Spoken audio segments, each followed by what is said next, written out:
સતી બહુ વિવેકપૂર્ણ કહે છે, સાધુ તમે તમારા વેશથી લાગો છો ગણવેશથી સાધુ, પરંતુ તમારી વાણી ઉપરથી મને એવું લાગે ગુણવેશમાં તમે સાધુ નથી. તમે મહાદેવની નિંદા કરો છો. અને એ સાધુ, હું તો તમને શું કહું, મહાદેવની નિંદા કરનારો તો નરકમાં પડે, સાંભળનારો તેના પહેલા પડે છે. આપ તો તમે નરક તરફ જઈ રહ્યા, મને શા માટે લઈ જાઓ છો? સાધુ, મેં સાંભળ્યું છે મહાદેવની કોઈ નિંદા કરતો હોય તેનું મુખ જોવાઈ જાય તો પણ સ્નાન કરવું પડે છે, પવિત્રાકરણ કરવું પડે છે. આપ જોવામાં સાધુ જેવા દેખાવ છો, પરંતુ તમારી વાણી ઉપરથી મને એવું લાગે છે કે તમે શંકર ભગવાનની નિંદા કરો છો. સાધુ, મહાદેવની નિંદા શા માટે તમે કરો છો? આપ તો જાણો છો કે મહાદેવની જે નિંદા કરે છે એ પાપનું કોઈ પરાશ્રિત નથી. અને શિવ મહાપુરાણમાં મહર્ષિ ભગવાન વ્યાસજીએ 3 પાપોનું વર્ણન કર્યું છે, ને 3 પાપોનું કોઈ નિવારણ નથી.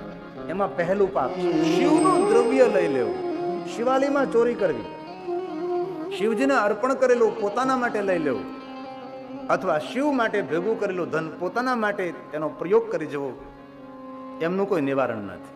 શિવ દ્રવ્ય. ઘણા માણસો આમ કથામાં આવે ને ઘણી વાર દ્રષ્ટાંત આપે, એક ચોર ચોરી કરવા ગયો, પણ એ કલ્પિત છે ભલામણા. કોઈ ચોર ચોરી કરવા જાય અને શિવલિંગ ઉપર પગ મૂકે અને તેને મહાદેવ દર્શન આપે, તો પછી આપણે જલાભિષેક ને આ બિલ્વપત્ર ને આ પુષ્પ ને આ બધું કરવાની શું જરૂર? ચાલો આપણે શરૂ કરીએ. એક કાલ્પનિક દ્રષ્ટાંત છે. કથામાં ઘણી વાર કોઈ સાધુ મહાપુરુષ આવે તો હું કોઈક 2 શબ્દો બોલો તો એ ચોરને લઈને જ આવે, બોલો, પછી ખબર નથી પડતી એ છે કે પેલો છે. ભલામણા આવા કલ્પિત દ્રષ્ટાંત શા માટે? તો કોઈ સામાન્ય જનમાણસ એવો વ્યવહાર કરવા લાગે શિવ સાથે શિવાલયમાં જઈને. નહીં, શિવનું દ્રવ્ય ન લેવાય. શિવને અર્પણ કરેલું દ્રવ્ય અથવા શિવજીના નામથી એકઠું કરેલું દ્રવ્ય અથવા વિશ્વ કલ્યાણ માટે આવેલું દ્રવ્ય એ પોતાના સ્વ માટે ન, તેનો પ્રયોગ ન કરે, તેનો ઉપયોગ ન કરે. અહીંયા મહર્ષિ ભગવાન વ્યાસ કહે છે આ પહેલું પાપ શિવ દ્રવ્યનું હરણ ન કરવું. અને બીજું ભગવાન મહાદેવની નિંદા ન કરવી. અને ત્રીજું, મહાદેવનો કોઈ ભક્ત હોય ને તેમની નિંદા કરવી. મહાદેવની નિંદા કરવી, શિવનું દ્રવ્ય લઈ લેવું, તેનું કોઈ નિવારણ નહીં. અને જો સુખી થવું હોય તો કોઈની નિંદા ન કરવી. સગા સંબંધીની તો નિંદા ન કરવી. જેની સાથે આપણને મન દુઃખ થયું હોય, જેની સાથે આપણને દુશ્મનાવટ થઈ હોય, એમની પણ નિંદા ન કરવી જોઈએ. પણ માનવનો એક નિજી સ્વભાવ છે, કોઈની સારી વાત કરવી ગમતી નથી, કોઈની સારી વાત સાંભળવી ગમતી નથી. આ મોટામાં મોટો દુર્ગુણ છે. ભલે આપણે કોઈના માણસ માટે બીજી કોઈ મોટી સેવા ન કરી શકીએ, પણ કોઈ માણસ માટે 2 સારા શબ્દો બોલવાની એ પણ એક મોટી સેવા કહેવાય જીવનમાં. આવી આદત પાડીએ આપણે. કોઈના માટે ખરાબ તો બોલવું નહીં, પણ કોઈના માટે ખરાબ વિચારવું પણ નહીં. નિંદા તો કરવી નહીં, નિંદા સાંભળવી પણ નહીં. હવે દુનિયા બધી આ સંકલ્પ કરે ન કરે તેમાં આપણે કઈ પડવું નથી, પરંતુ સજ્જને ક્રિય તે કથમ. ડાહ્યા માણસોએ, સજ્જન માણસોએ ખૂબ ધ્યાન રાખવું જોઈએ. કોઈના માટે કોઈની નિંદા ન થઈ જાય, કોઈની નિંદા સંભળાય ન જાય, તેની ખૂબ કાળજી લેવી જોઈએ. આપણે એટલા બધા માણસો બેઠા છીએ, ભાઈઓ બહેનો વડીલો, આમ કેટલી મોટી સંખ્યામાં તમે મંડપમાં બેઠા, આંબાવાડિયામાં સૌ બેઠા. આપણે સૌ સંકલ્પ કરીએ કે સૌ માટે સારું બોલવું, સારું વિચારવું, કોઈની નિંદા સાંભળવી નહીં, કોઈની નિંદા કરવી નહીં, કોઈનું ખરાબ બોલવું નહીં, કોઈનું ખરાબ સાંભળવું નહીં. હવે દુનિયા સુધરે કે ન સુધરે, પણ આપણો વિસ્તાર જરૂર સુધરી જાય. આપણે જો એટલા માણસો દ્રઢ સંકલ્પ કરી લઈએ કે ભાઈ આજથી આપણો આ મોટું વ્રત, ભાઈ કોઈના મુખેથી કોઈની ગંદી વાત ન સાંભળવી અને કોઈને માટે ગંદી વાત કરવી નહીં. આ મોટામાં મોટું વ્રત છે. આ તો હું તમને કહું, સાકરિયા હોમમાર કરે, ભાખરિયા હોમમાર કરે, મૂંગા હોમમાર કરે, ઊભા હોમમાર કરે, આડા તો રોજ થતા જોયા આપણે. આવા બધા વ્રતો કરે છે, પણ આવું કેમ વ્રત નથી કરતા? ભાઈ આપણે કોઈની નિંદા નહીં સાંભળજો. કે તમે સૌ તો કોઈ નિંદા કરતા જ ન હો, હું તો ખાલી અમસ્તા તમને કહું છું. આપ તો સૌ ડાયા માણસો છો. આવા દ્રઢ સંકલ્પ કરીએ આપણે. સતી હાથ જોડીને કહે છે, સાધુ તમે શંકર ભગવાનની નિંદા નહીં કરો. મહાદેવની નિંદા કરવી ને સાંભળવી બંને પાપ નથી, મહાપાપ છે. સતી વારંવાર વિનંતી કરે છે, આવો પધારો. તો પણ આ સાધુ વેશમાં શંકર ભગવાન સતીની પરીક્ષા કરવા માટે મહાદેવની નિંદા કરે છે. હવે બહુ સરસ લીલા કરી છે ભગવાને, અદ્ભુત લીલા કરી. શંકરજી લીલા ધર છે, લીલા વિશારદ છે. સતીએ કહ્યું કે તમે જો આમ નામ નિંદા કરવાના જ હો તો મારી તપસ્થલી છોડીને અન્ય જગ્યાએ હું જતી રહું અને ત્યાં જઈને હું તપ કરું. જો હું નિંદા સાંભળતી જ રહીશ તો મારા પુણ્યનો ક્ષય થશે. આ સતી પોતાની તપસ્થલી છોડવા માટે હવે તૈયાર થાય છે. સતી એક કદમ ભરે છે અને આ સતી બીજું કદમ ભરે છે. સતીએ જે સાડી પહેરી હતી એ સતીની સાડીનો છેડો આમ ખેંચાયેલો જોયો. એટલે સતીને એમ થયું કે મારી સાડીનો છેડો કોઈ ઝાંખરામાં ભરાઈ ગયો લાગે છે. આમ ખેંચાયેલો જોયો. સતીએ જતા જતા પાછું વળીને આમ જોયું છે, સાધુ વેશમાંથી સ્વયં ભગવાન શંકર સતીની સાડીનો છેડો પકડીને ઊભા છે. આવી ભગવાન મહાદેવે લીલા કરે છે. શંકરજીની અદ્ભુત લીલા છે. તો જગતના માતા પિતા હોવાને કારણે એમની લીલાનું વર્ણન કરવું આપણા માટે યોગ્ય નહીં. બાકી શ્રેષ્ઠમાં શ્રેષ્ઠ કોઈ લીલા હોય તો શંકરજીની છે. જેમ દ્વારકાધીશ બંસીધર છે તેમ શંકરજી લીલાધર છે, લીલા વિશારદ છે. સતીને દર્શન આપે છે ભગવાન. મહાદેવ કહે છે સતી વરદાન માગો. સતી કહે ભગવાન આપ મારી સાથે વિવાહ કરો.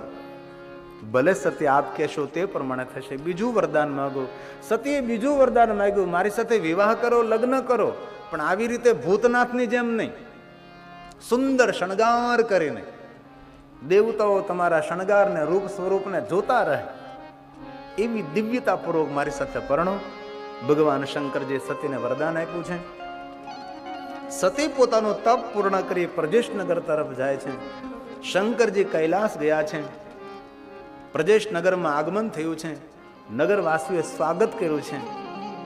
માન સન્માન વાજતે ગાજતે. કારણ કે એક પરંપરા છે ને, કોઈ તપ કરીને આવે, કોઈ યાત્રા કરીને આવે, અથવા કોઈ સાધુ સંત નગરમાં આવે તો આપણી સૌરાષ્ટ્રની તો એક પરંપરા, સૌરાષ્ટ્રની પરંપરા, કાઠિયાવાડની પરંપરા કે તેનું વાજતે ગાજતે આપણે સ્વાગત કરીએ. સતીનું સુંદર સ્વાગત થયું છે.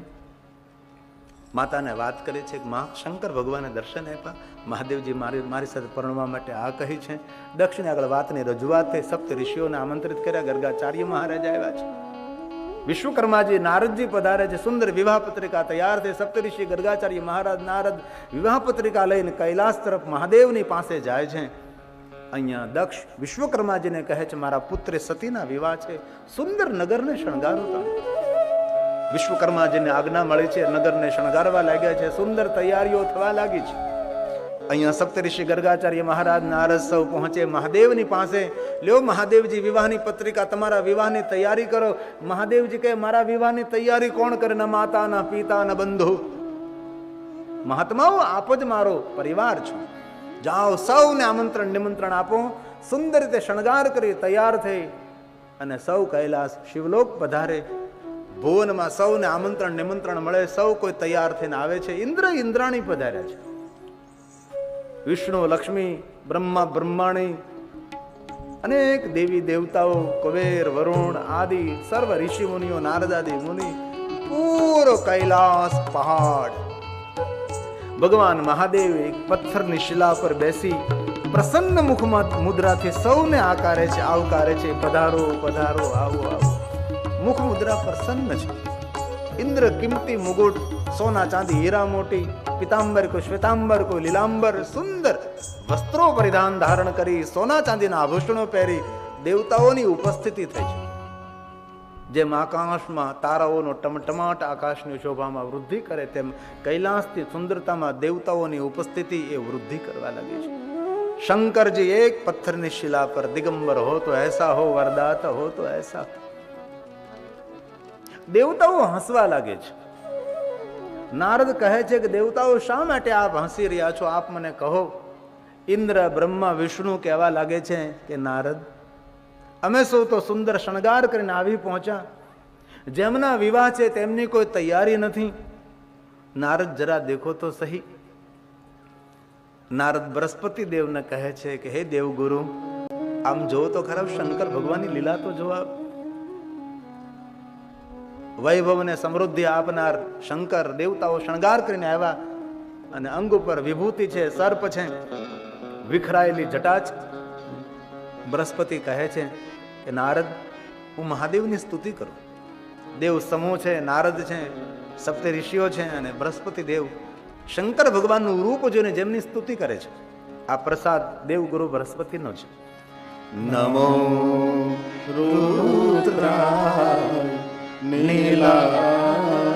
ભગવાન મહાદેવ, જોવામાં તમે રૌદ્ર છો, પણ ભગવાન તમે તો કરુણતાથી ભરેલા છો, કરુણાથી ભરેલા છો. ભગવાન અતિ કોમળ છો, જોવામાં જટિલ છો, પણ ભગવાન આપ જેવા કોણ સરળ હોઈ શકે છે?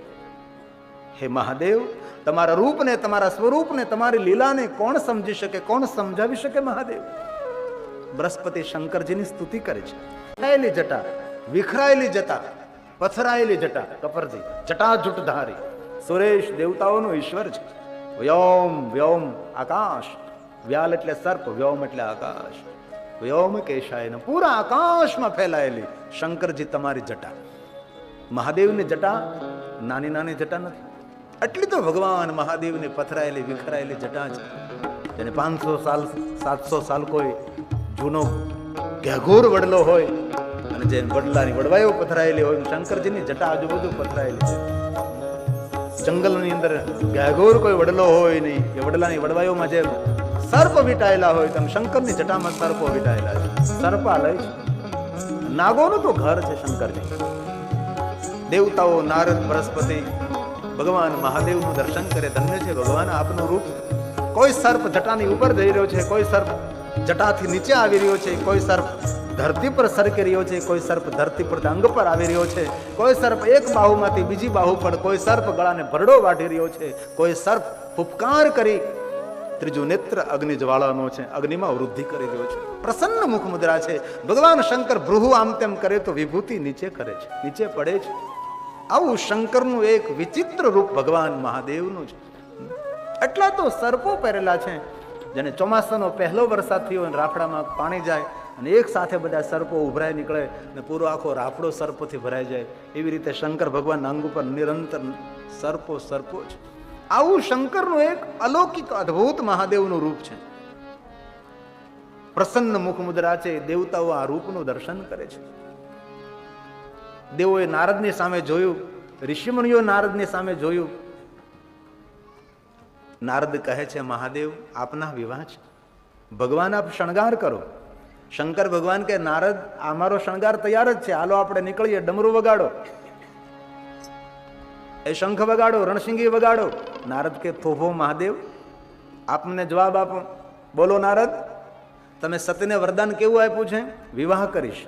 કઈ રીતે વિવાહ કરીશ? તો કે શણગાર કરીને. તો શણગાર તો કરો.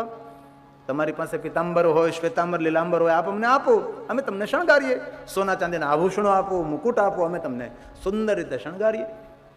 ભગવાન મહાદેવ કહે છે, નારદ પિતાંબર શ્વેતાંબરની ક્યાં વાત કરો? બસ આ મૃગચર્મ એક છે, બીજું હું રાખતો નથી. અને શંકર જેવો સાધુ કોણ? બસ તમે કહેતા હો તો 2 સર્પો હું પહેરી શકું છું વધારે. આ જો હરપ તમને નાના લાગતા હોય તો મોટા મોટા અજગર લઈ આવો, આપણે અજગર ગળામાં નાખીએ. બાકી ન સોના, ન ચાંદી, ન શ્વેતાંબર, ન પિતાંબર, ન લીલાંબર, બસ જે કાંઈ શણગાર છે મારા અંગ પર છે. દેવતાઓએ, બ્રહ્માએ, વિષ્ણુએ અને ઇન્દ્રદેવે નારદને એમ કહ્યું કે નારદ, મહાદેવને તમે કહો કે મહાદેવને કોઈ જો વાંધો ન હોય તો અમારી વસ્તુ મહાદેવને પહેરવા માટે આપ્યા. નારદે કહ્યું કે મહાદેવજી, આ દેવતાઓ એમ કહે છે કે એમની વસ્તુ તમને પહેરવા માટે આપે. ભગવાન મહાદેવજી હસવા લાગે છે. નારદ સમજી ગયા શા માટે ભગવાન હસી રહ્યા છે. નારદ મનમાં હસવા લાગે છે. શંકરજીને કહે છે કે મહાદેવ, આપની મુસ્કરાટ ઉપરથી હું વાત સમજી શીખું છું કે દેવતાઓ એમ કહે છે કે અમારી વસ્તુ મહાદેવને પહેરવા માટે આપી, પણ મહાદેવ આપ એવું કહો છો કે આ દેવતાઓ પાસે છે એમનું ક્યારથી બની ગયું? મારી પાસેથી તો ભીખ માગીને આ બધા લઈ ગયા છે. હવે એમ કહે છે કે અમારી વસ્તુ આમને પહેરવા આપીએ.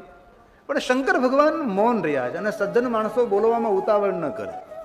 આ ડાયા માણસોનું મોટામાં મોટું લક્ષણ ધીમે બોલે, વિચારીને બોલે. અને થોડા શબ્દોમાં ઘણું બધું કહી જાય.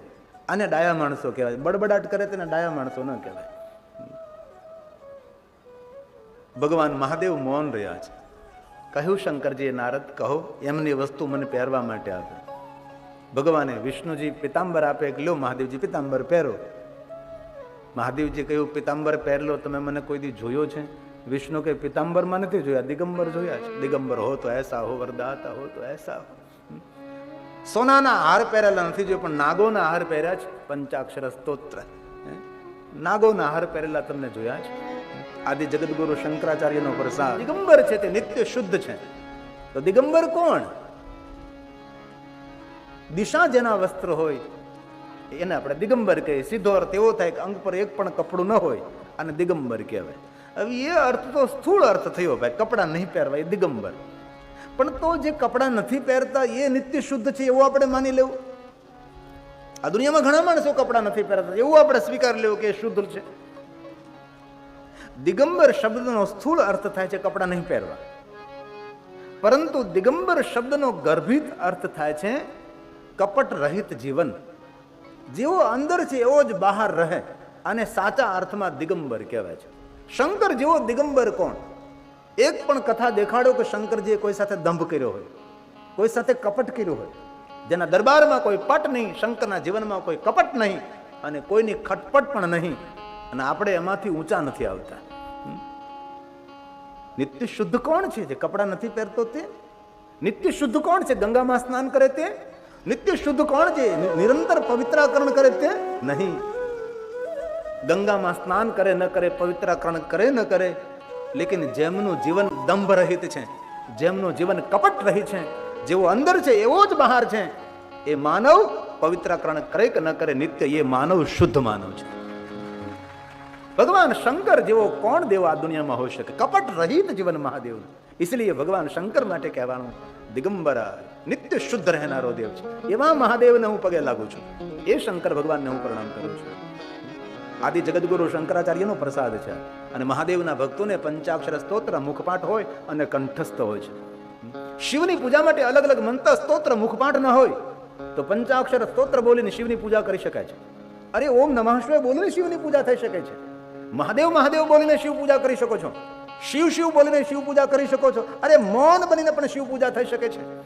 શિવ મહાપણમાં કહ્યું ભગવાને, કોઈ કઠિન કઠિન મંત્રો બોલીને મારી પૂજા કરે એ મને અતિ પ્રિય છે, પણ કઠિન મંત્રો જેને કંઠસ્થ ન હોય અને પંચાક્ષર મંત્ર ઉચ્ચારણ કરીને મારી પૂજા કરે એ પૂજાનું અધિકમાં અધિક હું ફલ આપું છું. ઓમ નમઃ શિવાય, ઓમ નમઃ શિવાય, ઓમ નમઃ શિવાય. અરે કઠિન મંત્રો કોણ બોલી શકે? જે પાઠશાળામાં ભણ્યા છે, જે સદગુરુના ચરણમાં બેસીને જેને વિદ્યાઓ મેળવી, એ બધા કઠિન મંત્રો બોલી શકે છે. આપણું એ કામ નથી, આપણું એ ગજુ નથી. આપણે ઓમ નમઃ શિવાય, ઓમ નમઃ શિવાય, હર હર મહાદેવ, હર હર મહાદેવ, હર હર ગંગે, બસ મૌન બનીને શિવની પૂજા કરો. શિવ પૂજાનું જે ફલ મળે છે એ જ ફલ શિવજીના દર્શન કરવા માત્રથી પ્રાપ્ત થાય છે. તેથી જરૂર પવિત્ર હો ત્યારે શિવની પૂજા કરો, પણ અપવિત્ર અવસ્થામાં મહાદેવની પૂજા ના, અરે કોઈ દેવની પૂજા પણ ન થાય. તેથી શિવાલીના ગર્ભગૃહમાં બને ત્યાં સુધી માણસોએ જવું નહીં જોઈએ. ગર્ભગૃહની પવિત્રતા રહેવી જોઈએ. પહેલા પણ કોઈનું પરિવાર કહું છું, ગર્ભગૃહમાં બે જ માણસો થઈ શકે છે. અંત જેને કોરા વસ્ત્રો પહેર્યા છે અથવા જેને ભીના વસ્ત્રો પહેર્યા છે. કોઈ પણ માણસ શિવાલીના ગર્ભગૃહમાં જવાને અધિકારી નથી હોતા. તેથી બહારથી દર્શન કરો. શિવ પૂજાનું જેટલું ફળ એટલું જ દર્શનનું ફળ મળે છે. ભગવાન મહાદેવને કુબેર કહે છે કે મહાદેવ, હું તમને શણગાર કરું, આ સોના ચાંદીના આભૂષણો પહેરાવું, પરંતુ ભગવાન મહાદેવ તમારા અંગ ઉપર એક પણ અંગ ખાલી નથી કે ક્યાં તમને પહેરાવું. કાન ઉપર પહેરાવું, જ્યાં બીછું બેઠો છે, ગળામાં મોટો નાગ બેઠો છે. એક કામ કરો મહાદેવ, આ સર્પોને થોડા એક દિવસ માટે તમે છૂટા ન કરી શકો? શંકર ભગવાન કે પ્રયોગ કરું. ભગવાન મહાદેવ ગળામાંથી સર્પ ખેંચો, એક બાજુ મૂક્યો, એક જટામાંથી ખેંચો મૂક્યો, આ જટામાંથી એક બાજુ, એકને છોડે ત્યાં બીજો આવીને ચડી જાય, બીજો મૂકે ત્યાં ત્રીજો આવે. મહા મહેનતે બધા સર્પોને એક બાજુ મૂક્યા છે. પછી કુબેરે સોના ચાંદીના સુંદર મજાના આભૂષણો પહેર્યા છે. અને વિષ્ણુ ભગવાને નારદે કહ્યું, ભગવાન થોડી ભસ્મ દૂર કરો ને. ભગવાન શંકરે થોડી ભસ્મ દૂર કરી છે. અને દેવતાઓ કહેવા લાગ્યા, ભગવાન એટલો સુંદર તમારો વર્ણ છે. અત્યાર સુધી તો મને એવું હતું કે તમે કાળા છો. ભગવાન શિવ આપ તો બહુ ગોરા છો. અને ભગવાન શંકર શ્યામ નથી, ભગવાન શંકર કાળા નથી, ભગવાન શિવ તો ગોરા. જરૂર વર્ણન છે, શિવ ગોરા છે, રુદ્ર રક્તવર્ણ છે, શંકર શામ છે, આ બધું વર્ણ છે, રુદ્ર, અતિરુદ્ર, મહારુદ્ર. પરંતુ શિવનો વર્ણ એ ગોરો વર્ણ છે. તેથી તો આરતીમાં આપણે ભગવાન મહાદેવને શણગાર કર્યો છે, દેવતાઓએ જયજયકાર કર્યો છે. દેવો સાથે દેવીઓ સાથે ભગવાન શંકરજી નંદી મહારાજની નિકટ આવે છે. નંદીને સુંદર શણગારેલો જોયો છે. શંકરજી કહે છે, મને તો દેવતાઓએ શણગાર કર્યો, નંદી તમને કોને શણગાર્યા છે? નંદી મહારાજ કહે, તમને દેવતાઓ શણગાર કરે, મને દેવીઓએ શણગાર કર્યો છે. પ્રભુ બિરાજો, આપણે પ્રજેશનગરમાં જઈએ. શંકર ભગવાન નંદી પર સવાર થાય છે. સુંદર મંગલ મંત્રો વડે, સુંદર ગીત સંગીત નૃત્ય સાથે, આનંદ સાથે ભગવાન શિવની જાન ધીરે ધીરે શિવલોકથી કૈલાસથી આગળ વધી પ્રજેશનગર પહોંચે છે. અતિ પ્રાચીન કોઈ તીર્થ હોય તો એ પ્રજેશનગર છે, જેને આપણે કનખલ કહીએ છીએ. હરિદ્વારની બાજુમાં કનખલ નગર છે. એ બહુ પ્રાચીન છે. પહેલા હરિદ્વાર નહીં, માયાનગરી નહીં, પહેલા કનખલ છે. અને ક્યારેય પણ અવસર મળે તમને હરિદ્વાર જવાનું, તો કનખલમાં દક્ષેશ્વર મહાદેવનું સ્વયંભૂ લિંગ છે. દક્ષેશ્વર મહાદેવનું દર્શન કરવાથી શિવ અપરાધ, સાધુ અપરાધ, આપણો શાસ્ત્ર અપરાધ, માતા પિતાનો અપરાધ, કોઈ પણ અપરાધમાંથી મુક્તિ મેળવવા માટે કોઈ શ્રેષ્ઠ શિવલિંગ હોય તો દક્ષેશ્વર મહાદેવ છે. ક્યારે આપ હરિદ્વાર જાઓ તો જરૂર કનખલ નગરમાં દક્ષેશ્વર મહાદેવનું દર્શન કરવાનું બહુ મહિમા છે. ગંગાના કિનારે બહુ શિવલિંગો છે. તિલભાંડેશ્વર મહાદેવ છે, નીલેશ્વર મહાદેવ છે, બિલેશ્વર મહાદેવ છે, નીલકંઠેશ્વર મહાદેવ છે. એવા અસંખ્ય લિંગ સ્વરૂપોમાં ગંગાના કિનારે છે. અને ક્યારે હરિદ્વાર જવાનું અવસર મળે તો હરકી પેઢી જાઓ, ત્યાં એક મોતી બજાર છે. મોતી બજારમાં એક ઠંડી કુઈ છે. તેની આગળ એક સુંદર બહુ જ પ્રાચીન પશુપતિનાથ મહાદેવનું શિવલિંગ બિરાજે છે. જે માણસો નેપાળ દેશ જઈને પશુપતિનાથ મહાદેવનું દર્શન ન કરી શકે, એ હરિદ્વારમાં પશુપતિનાથ મહાદેવ બિરાજે છે તેનું દર્શન કરે. જો એ ન મળે તો કોઈ વેપારીને ત્યાં એટલી બધી દુકાનો ત્યાં થઈ ગઈ છે કે એ રસ્તો દેખાતો નથી. તેથી મોતી બજારમાં કોઈને પૂછવું પડે કે ભાઈ અમારે પશુપતિનાથ મહાદેવના દર્શન કરવા છે, તો તમને કોઈ કહેશે વેપારી ભાઈ આ ગલીમાં અંદર જતા રહ્યો. તો અંદર તમે જાઓ તો સુંદર મજાનું ગંગાના કિનારે બહુ જ પ્રાચીન શિવાલય છે અને પશુપતિનાથ મહાદેવ બિરાજે છે. અતિ સુંદર દિવ્ય શિવલિંગ છે. અને એ હરિદ્વારમાં પશુપતિનાથ મહાદેવ બિરાજે, તેનું દર્શન કરવાથી નેપાલ પશુપતિનાથ મહાદેવના દર્શનનું ફળ મળે છે. અસંખ્ય તીર્થ સ્થાનો છે. તમે હરિદ્વારથી ઋષિકેશ જાઓ, વીરભદ્રેશ્વર મહાદેવનું લિંગ છે. વીરભદ્રે લિંગની સ્થાપના કરી છે, એવા વીરભદ્રેશ્વર મહાદેવ છે. અસંખ્ય લિંગ સ્વરૂપો છે. ક્યારેય તમે ચારધામની યાત્રા કરવાનો અવસર મળે, યમનોત્રી જવાનો અવસર મળે તો યમનોત્રી 60 કિલોમીટર બાકી રહે એ પહેલા લાખા મંડલ આવે છે. 1 લાખ ભગવાન મહાદેવના લિંગ સ્વરૂપો છે. જ્યાં 5 પાંડવોએ ગુપ્ત વાસ કરેલો હતો, જ્યાં નજર નાખો ત્યાં લિંગ સ્વરૂપ લિંગ સ્વરૂપ લિંગ સ્વરૂપ બિરાજમાન છે. લાખા મંડલ જેને બહુ ઓછા લોકો જાય છે. નાનકડું એવું બ્રાહ્મણોનું ગામ છે, લાકડાઓના ઘર છે, કારણ કે બર્ફીલો પ્રદેશ છે. ચારો તરફ સુંદર બર્ફીલી ચટ્ટાનો પહાડો છે, વચ્ચે એક ગામ છે, ગુફાઓ છે, મોટી મોટી ગુફાઓની અંદર ને ત્યાં અસંખ્ય ભગવાન મહાદેવના પ્રાચીન લિંગ સ્વરૂપો છે. ક્યારે તમને દક્ષિણ ભારતમાં જવાનો અવસર મળે તો બેંગ્લોરથી થોડે દૂર સિરસી નદી છે, તેમાં 1000 શિવલિંગો નદીમાં છે. એ નદીના પથ્થરોમાં જ કંડારાયેલા લિંગો છે. બહેનને વિવાહ મંડપમાં લાવે, અથવા પિતાજી હોય. એક પરંપરા હતી કે મામા લઈને આવતા. એક યુગ તો એવો હતો કે જે દીકરીના લગ્ન થતા હોય એ દીકરીને તેડીને વિવાહ મંડપમાં પધરાવતા. અને તમે જો વિદ્વાન બ્રાહ્મણ પણ મંડપમાં શું બોલે, કન્યા પધરાવો સાવધાન. અને શબ્દ પ્રયોગ પણ કેટલો સરસ છે, કન્યા પધરાવો. પધરામણી કોની થાય? જેની શ્રેષ્ઠતા હોય છે. કન્યા પધરાવો સાવધાન. એવું કોઈ દી કોઈ બોલ્યું? વરાજો પધરાવો સાવધાન. વરાજાને પધરાવવાનો હોય, વધેરવાનો હોય. કન્યા પધરાવો સાવધાન. હું તમને કહું કેટલો મહાત્મા, કેટલો મહિમા આપ્યો છે. આપણે જોયેલું છે ગામડામાં મામા હોય એ ભાણકીને ઉચકી નીચે પગ ન મૂકવા દે અને વિવાહ મંડપની અંદર તેને પધરાવે. આ એક સમય હતો. હવે તો ધીમે ધીમે રિવાજ બધાએ બદલવા લાગ્યા છે. પૂરું બધું પરિવર્તન થવા લાગ્યું છે. રીત રિવાજો બદલ્યા, લગ્નની શોભા બદલી, પહેરવેશ બદલ્યા, વાદ્યો બદલ્યા, ગીત બદલ્યા, ઘણું બધું બદલી ગયું. ભોજન બદલી ગયા.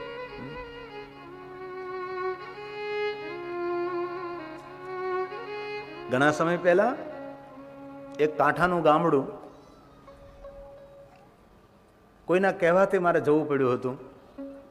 ઘણી વાર કોઈના કહેવાથી જવું પડે. જીતુપુરી બાપુ, આપણે જવું ન હોય તો જીતુપુરીનો ફોન આવે કે તમારે જવું પડશે તો જવું પડે, આપણે કોઈના કહેવાથી જવું પડે, આવું થાય. તો એ લગ્નમાં ગયેલો કોઈના કહેવાથી, તો હું બેઠો હતો ત્યાં. વરરાજાને તેડીને ફેરા ફેરવે. મેં કીધું કન્યાને તો ઉંચકીને ફેરા ફેરવે એ તો મેં જોયું છે. મેં કીધું વરરાજાને ઉંચકીને ફેરા ફેરવે આ તો પહેલો રિવાજ. હું ખૂબ રાજી તો. મેં કીધું સારું કહેવાય, આ તો વરરાજાને તેડીને ફેરા ફેરવે. મેં પૂછ્યું વળી, મેં કીધું આ ગામમાં આ સમાજમાં રિવાજ સારો કે વરરાજાને આમ ઉંચકીને મંગલ ફેરા ફેરવે છે? બહુ સારું. મેં કીધું આ રિવાજ તો નવો રિવાજ મેં જોયો. પેલો મને કાનમાં કે તમે હવે નહીં બોલતા. મને કે આ રિવાજ નથી. મેં કીધું શું છે? મને કે વધારે પી ગયો છે. વરરાજાને હાલવાની તેવડ નથી રહી, એટલે હાલી શકતો નથી, એટલે આને તેડીને ફેરા ફેરવે છે. મેં કીધું આ કન્યાને કાનમાં કહી આવો કે અત્યારે જ વળમાં કાઢીને જ્યાં જવું ત્યાં ભાગે, બાકી આની હારે પરણીને દુઃખી ન થવાય.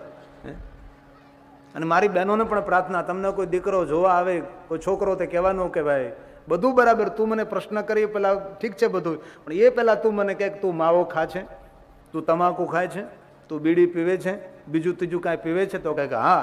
તો એ સમયે રાખડી તૈયાર રાખવાની. ખમા મારા વીર, લાવ તને લઉં દુખણા. કારણ કે આ ફૂટવાની એ પણ એક કલા છે. બાકી આ જો કડક ફૂટે નહીં ને તો પછી સમજવું કે આ તો ઢોંગ કરે છે, દુખણા નથી લેતા. તેથી મારી બહેનોને તો પ્રાર્થના, આમ તો ભલામણ મારે કરતી જવાની છે તમને સૌને, કે એટલી મારી બહેનો છે, બીજું કાંઈ ગિરિબાપુનું કામ ન કરો તો ચાલશે. શિવાલયે જાઓ તો બહુ સારું. વડીલોને આદર આપો, સાધુ સંતોને ખૂબ માન સન્માન આપો, બ્રાહ્મણોને આદર આપો, એ તો બધું તમે કરો. પણ એ ગિરિબાપુનું ભલામણ તરીકેનું કામ કરતા જજો. કથા પૂરી થાય, તમારા પિતાજી, તમારા ભાઈ અથવા તમારા મામા કોઈ પણ હોય, એ જો માવો બીડી પીતા હોય તો તેને પગે લાગીને કહેજો કે આ વ્યસન છોડી દો. એક એક બહેન, એક એક પુરુષને વ્યસન છોડાવે. હવે આટલી મોટી બહેનોની સંખ્યા છે, એક એક ભાઈને વ્યસન છોડાવે, કેટલું વ્યસન મુક્તિનું કામ કરી શકીએ આપણે? દાંત ખરાબ કરી દીધા ભલામણા, ઓઠ ખરાબ કરી દીધા, ઘણાને તો ગલોફા કઢાવી નાખ્યા છે. એનામાં ઘણી બધી બહેનોની સંખ્યા છે, એટલે ભાઈઓ તો મૂંઝાઈને આમ જ બેસી ગયા છે. અને હું તો ખૂબ ગૌરવની લાગણી અનુભવું છું કે આ વિસ્તારમાં કોઈ માવો પાન ખાતું જ ન હોય તો મને ખબર છે, કોઈ બીડી પણ પીતું ન હોય એ પણ આપણને ખબર છે. પરંતુ જો આવું એકાદું કામ કરશો તો કોઈનું ઘર ભલે ન તમે બનાવી આપો, પણ એકને વ્યસન છોડાવો તો એનું ઘર જરૂર ઉગરી જશે, એનું ઘર બચી જશે. કારણ કે પુરુષ એ ઘરનો આધાર હોય છે. અહીંયા દક્ષ પોતાના પુત્રી સતીને વિવાહ મંડપમાં પ્રવેશ આપે છે. શંકરજી ઉભા થાય છે, આદર કરે છે.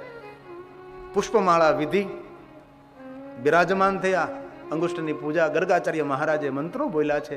અને વિવાહ મંડપમાં મંત્રનો ખૂબ મહિમા છે. એક મંત્રનો મહિમા છે અને એક મુહૂર્તનો મહિમા છે. આજે આપણા દાંપત્ય જીવન કકડી ગયા તેનું કારણ કયું? તો કે નથી આપણે મુહૂર્તને માન આપતા, નથી આપણે મંત્રોને માન આપતા. મંત્રોનો પણ મહિમા છે અને મુહૂર્તનો પણ મહિમા છે. આપણા ઋષિમુનિઓનું આ શ્રેષ્ઠ સંશોધન છે, પણ કોણ માન આપે છે? કોઈ નહીં. કહ્યું હોય આપણા કુળ ગોરેક ભાઈ તમે 10:30, 11-12 આપણે હસ્તમેળાપ કરી લેવાનો છે, પણ હવે રસ્તાની અંદર બેન્ટ વાજામાં તાલમાં આવી જાય, લોકો નૃત્ય કરવામાં, નાચવામાં, હું તમને કહું મુહૂર્ત ચૂકી જતા હોય છે, હે ને? આવું નહીં થવું જોઈએ.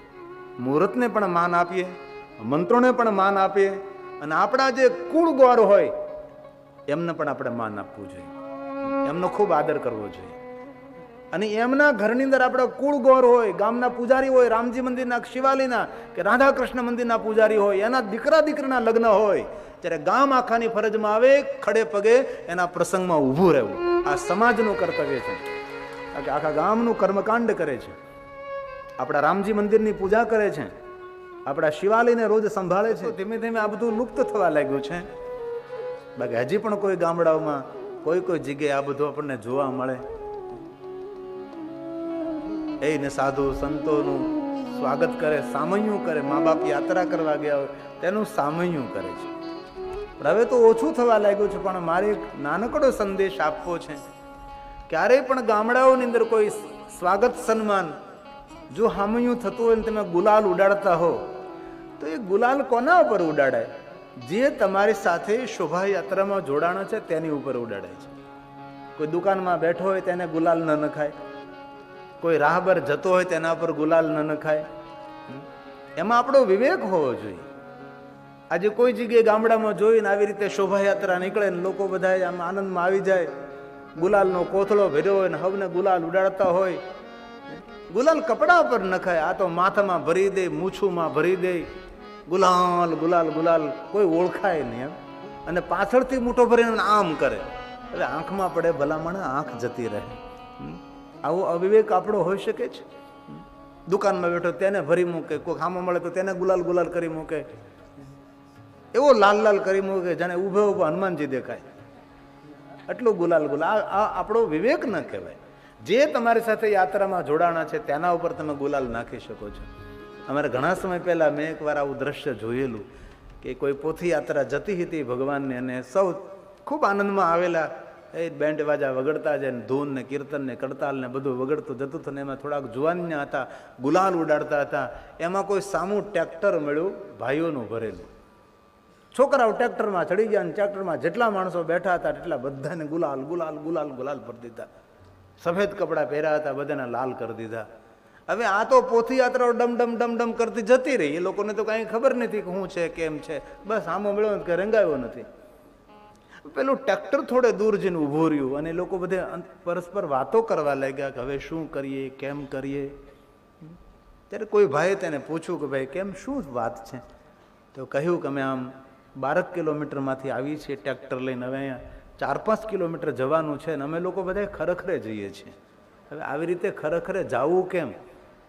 પાછું વળવું કે ખરેખરે જવું? ગુલાલ નાખીને કોઈના ખરેખરે જવાય? તેથી આ વાતને ખૂબ ધ્યાનમાં લેવી. કોઈ પણ તમારી શોભાયાત્રા હોય, તમારી સાથે જોડાણા, તેની સાથે આનંદ કરો. કોઈ માણસ ક્યાં કામ માટે જઈ રહ્યો છે આપણને ખબર થોડી છે ભલા માણસ, એ ડિસ્ટર્બ ન થઈ જાય તેની ખૂબ કાળજી રાખવી જોઈએ આપણે.